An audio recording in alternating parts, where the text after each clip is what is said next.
Anchoring का topic दे रखा है सर लोगों ने, धन्यवाद बोलने का मुझे मौका मिल रखा है। और आप सभी महत्वाकांक्षी लोगों को मेरा नमस्कार। ये दोस्तों, आज तो ये एक बात तो तय है कि आप लोग सभी आगे बढ़ने चाहते हो और एक लक्ष्य लेके चल रहे हो, अपना लक्ष्य को पूरा करना चाहते हो। और हम भी यही लक्ष्य को पूरा करने की कोशिश में लगे रहे हैं। कोशिश करने वाले कभी हारते नहीं है। और जो अगर डर से पीछे रह जाते हैं, डर से हार जाते हैं, वही लोग जीतते हैं।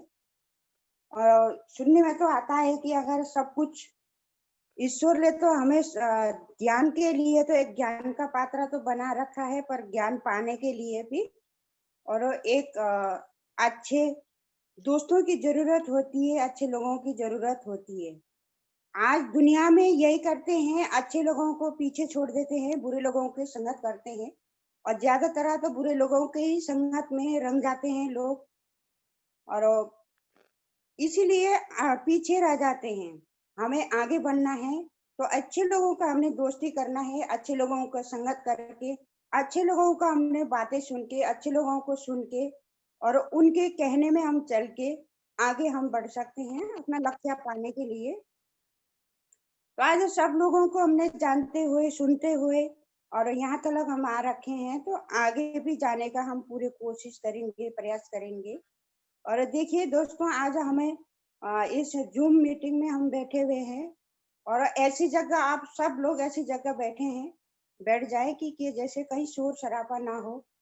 और अपना कहीं शोर शराबा हो जाए तो हमारे से अगर ऐसे हमें जानकारी देने वाले हैं कि लाखों लोगों ने अपनी जिंदगी बदल चुकी है और हमें भी अपनी जिंदगी बदलने के लिए इस राह पे हम चल रखे हैं। तो इस राह में चलने के लिए हमें ध्यान पूर्वक से हमें सुनना होगा। और जैसे हम सुनते हैं और उसको हम फॉलो करते हैं, उस चीजों को अपने मन में उतार लेते हैं, तो हम हमारा आसान हो जाती है, हमें रास्ते में चलने के लिए आसान हो जाती है। पर सुन के अगर हम वहीं छोड़ देते हैं तो उसको ज्ञान को लेने के कोई फायदा नहीं है। तो आज दोस्तों, हमने बहुत कुछ हमने अचीव कर रखे हैं और हमारे से आगे बढ़ रखे हैं सर लोग।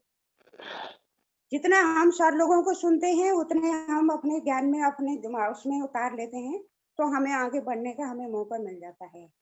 तो आज मैं ऐसे डायनेमिक की पर्सनैलिटी को मैं मंच पे बुलाने से पहले आप लोगों का सबका मैं सहायता चाहती हूँ और आप मुझे सहायता देने के लिए तैयार है। तो दोस्तों देखिए, आज हमारे बीच में अपने घर के अगर हाउसवाइफ होते हुए भी और अपने बच्चे को संभालते हुए इतने अच्छी तरीका से उन्होंने काम कर रखा है, इतनी अच्छी तरीका से अचीव कर रखी हैं, तो उनको मैं मंच पे बुलाती हूँ, मेरा साथ दे दिए जी, कि अपना जोरदार तालियां बजा के उनको बहुत हमने अच्छी तरह से हमने स्वागत करना है। तो मिसिस प्रीति वर्मा, आइए अपना स्पीच दे दिए जी। वेलकम मिसिस प्रीति वर्मा।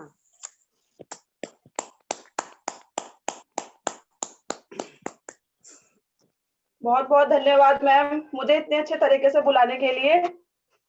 सभी मैम नमस्कार और सभी दोस्तों को नमस्कार। दोस्तों, जैसा कि आप जानते ही हैं कि मेरा नाम प्रीति वर्मा है और मैं देहरादून से बिलोंग करती हूँ दोस्तों। और आज का जो हमारा टॉपिक है वो है, जो हमारा प्रश्न उत्तर का चल रहा है कि लोग, हम फील्ड में जाते हैं वर्क करने, तो लोग हमसे तरह तरह के सवाल पूछते हैं कि जैसे ये क्या बोलते हैं, पैसा। बहुत से सवाल लोग पूछते हैं कि ये तो चेन सिस्टम है, और बहुत से लोग बोलते हैं हमारे पास समय नहीं है, पैसा नहीं है। तो इसी तरह का क्वेश्चन है कि लोग पूछते हैं कि मेरी दिनचर्या तो बिल्कुल ठीक चल रही है, क्योंकि मेरे पास एक अच्छी नौकरी है, फिर मैं क्या इस बिजनेस को कर लेना चाहिए मुझे। तो दोस्तों, बिल्कुल बिल्कुल हमें पहले तो मुस्कुराना है और दोस्तों यही बोलना है कि बिल्कुल सर, कि बिल्कुल आप कर सकते हैं। जिस तरह से क्या बोलते हैं, कोई कितनी भी अच्छी कार हो दोस्तों, उससे हम अमेरिका नहीं जा सकते। उसी तरह नौकरी कितनी भी अच्छी हो दोस्तों, उससे अमीर कभी भी नहीं बना जा सकता, क्योंकि नौकरी तो नौकरी ही होती है। और इस उसमें इंसान बन जाता है, एक टाइम फिक्स हो जाता है कि सुबह जाना है, शाम को लौटना है, इतने बजे जाना है, इतने बजे वहाँ पर पहुँचना है, कोई छुट्टी मिलेगी तो बॉस से पूछ के छुट्टी मिलेगी।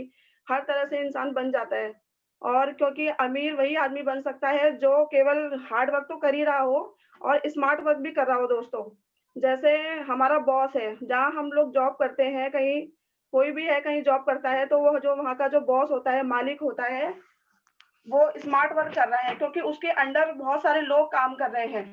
दोस्तों जैसे हमारी ही तरह बहुत सारे लोग काम कर रहे होते हैं। यदि हमारा मालिक आपके काम से हमारे काम से 5,000 रुपए महीना कमाता है दोस्तों, तो उसकी कुल महीने में अगर उसने 100 वर्कर भी अपने पास रखे हुए हैं और वो हर वर्कर से 5-5 हज़ार रुपए कमाता है, तो महीने की उसकी इनकम 50 लाख रुपए हो जाएगी।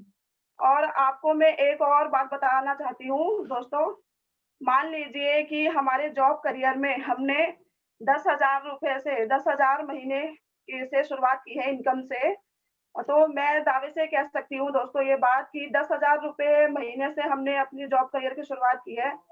तो 40 साल जॉब करने के बाद भी हम अपने आप को दोस्तों वहीं पाएँगे जहाँ से हमने शुरुआत की है।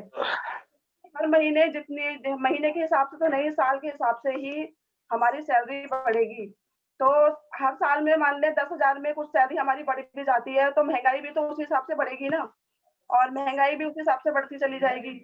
इसलिए मैं इसलिए सुनहरे अवसर को ना गँवाएँ और यह बिज़नेस जॉइन करें और अपने आत्मनिर्भर बनें और अपनी ज़िंदगी को खुशहाल बनाएँ। और दूसरा प्रश्न आता है दोस्तों कि बहुत सारे लोग स्मार्ट भी हैं, अच्छे वक्ता भी हैं और अच्छे खासे पढ़े-लिखे भी होते हैं, परंतु वह इस बिज़नेस में असफल हो गए। क्या मैं इस बिज़नेस में सफल हो सकता हूँ? जी हाँ, यकीनन। 100% सफल हो सकते हैं। यहाँ पर मैं एक बात स्पष्ट करना चाहूँगी कि स्मार्ट होना, अच्छा दिखना और अच्छा पढ़ा-लिखा होना, ये सिर्फ़ सफलता हासिल करने के लिए सिर्फ़ एक पात्रता है दोस्तों। और यह भी सच है कि सिर्फ़ एक यह पात्रता से सफलता नहीं मिलती, बल्कि सफलता पाने के लिए सफलता के कुछ सूत्र हैं, जिनका यदि हम अनुसरण करेंगे तो हमें सफलता ज़रूर मिलती है। जैसे मैं उदाहरण के तौर पर बताना चाहूँगी दोस्तों, हमने कछुए की और खरगोश की कहानी तो हम सभी लोगों ने सुनी है। उसमें दौड़ जीतने की खरगोश के पास बहुत अच्छी पात्रता थी, फिर भी जीता कौन? कछुआ। क्योंकि उसको जो खरगोश था उसको बहुत घमंड था कि मैं जीत जाऊँगा दौड़ क्योंकि मैं बहुत तेज़ भागता हूँ और कछुआ जो है बहुत धीरे-धीरे, धीरे-धीरे चलता है। तो उसको घमंड था, ओवर कॉन्फिडेंस था उसे कि मैं जीत जाऊँगा। और वो क्या होता है वो भागना भी जब दौड़ शुरू होती है तो वो भागना भी शुरू कर देता है। उसके बाद क्या होता है दोस्तों कि वो आराम करने बैठ जाता है। जब वो पीछे मुड़कर देखता है तो उसे कछुआ कहीं आते हुए नहीं दिखता तो वो आराम करने बैठ जाता है। तो क्या होता है जब वो आराम करने बैठ जाता है तो उसकी आँख लग जाती है और वो सो जाता है। तो कछुआ क्या करता है रुकता नहीं है, धीरे-धीरे, धीरे-धीरे चलता रहता है। तो जब वो चलता रहता है तो वो अपने लक्ष्य को पा लेता है। इसी प्रकार हमें भी इसी तरह हमें चलते रहना है। अपलाइन के जो हमें अपलाइन हमें कहते हैं उसपे हमें चलते रहना है, सिस्टम को हमें नहीं छोड़ना है, पकड़ के रखना है। उसी प्रकार हम धीरे-धीरे, धीरे-धीरे हम चलते रहेंगे, तो हमें सफलता ज़रूर मिलेगी। और कुछ सूत्र हैं दोस्तों मैं बताना चाहूँगी। पहला है अपने भीतर सफलता का बोध करना, अपने अंदर सफलता का बोध करना बहुत ज़रूरी है। अपने सपनों का हमें लिस्ट बनानी है, सपनों का हमें बोध करना है, ताना-बाना बुनना है और दूसरा है विश्वास अपने पे रखना है। खुद पर विश्वास रखते हुए व्यवस्थित रहना है और चौथा सूत्र है दोस्तों लक्ष्य निर्धारित करना। क्योंकि जिस व्यक्ति का कोई लक्ष्य नहीं है, गोल नहीं है, वो क्या करेगा? जैसे हम घर से निकलते हैं कहीं जाने के लिए, तो जब हमें ये पता ही नहीं है कि हमें कहाँ जाना है, तो हम जाएँगे कहाँ? कुछ पता ही नहीं है हमें कहाँ जाना है। घर से निकलने का कोई फ़ायदा ही नहीं हुआ, जब तक कोई लक्ष्य नहीं होगा, तब तक हम कुछ नहीं कर सकते। लक्ष्य को पूरा करते हुए आई हुई मुश्किलों को हमें अपने सूझ-बूझ से, अपनी समझदारी से हमें उसे मुश्किल को खत्म करना है।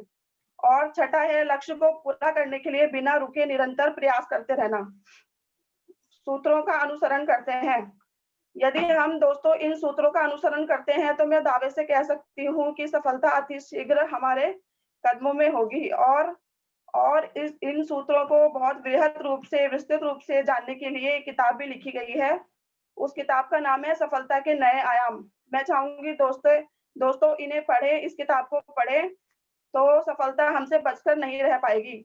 धन्यवाद दोस्तों, मुझे यहाँ बोलने का मौका मिला। मैं अपनी वाणी को यहीं विराम देना चाहूँगी और जो कुछ भी अच्छा लगा हो आप लोग रख लेना और जो अच्छा ना लगा हो वो मेरा समझकर मुझे माफ़ कर देना। तो धन्यवाद दोस्तों।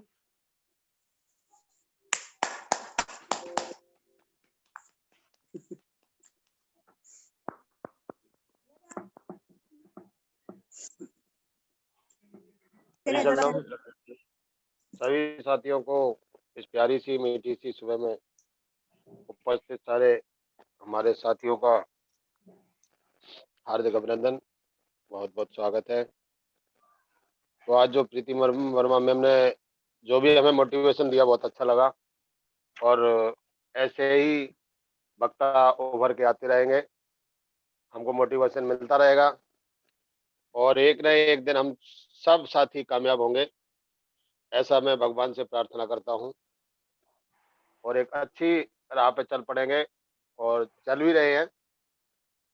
और हमारी माता जी को तो कहना ही क्या है, वो तो शुरुआत में ही धमाका कर देती हैं। हर ऐसा एक एक शब्द ऐसा बोलती है जैसे काफी पढ़ाई की हो इन्होंने और आज भी सीखने की पूरे जज्बात, सीखने का पूरा जज्बा है इनके अंदर। तो साथियों मैंने अभी तक जो समझा है, देखा है अभी तक अपनी टीम के अंदर, सीखने का कोई टाइम नहीं है। सीखते रहो, सीखते रहो और सीखोगे जब ही आगे बढ़ेंगे। अगर किसी पेड़ कोई भी पौधा किसी ऐसे नहीं बन जाता, मिट्टी में डाल दिया जाता है बीज, फिर उस पर ये देखा जाता है कि अब ये निकलेगा या नहीं निकलेगा। अगर पौधे में दम है तो वो अंकुरित भी होगा, अंकुरित होकर पेड़ भी बनेगा और पेड़ बन के फल भी आएंगे। तो दोस्तों मेरी ये कामना है कि सब लोग कामयाब हों और जल्दी से जल्दी सारे डायमंड बने। खासकर देहरादून की टीम तो सारे के सारे बहुत अच्छे प्लेयर्स हैं। जयपुर टीम भी है लेकिन प्लेयर हैं केवल, अभी हम तो प्लेयर ही हैं। तो इसी के साथ मैं कमिटमेंट का सेशन शुरू करूं।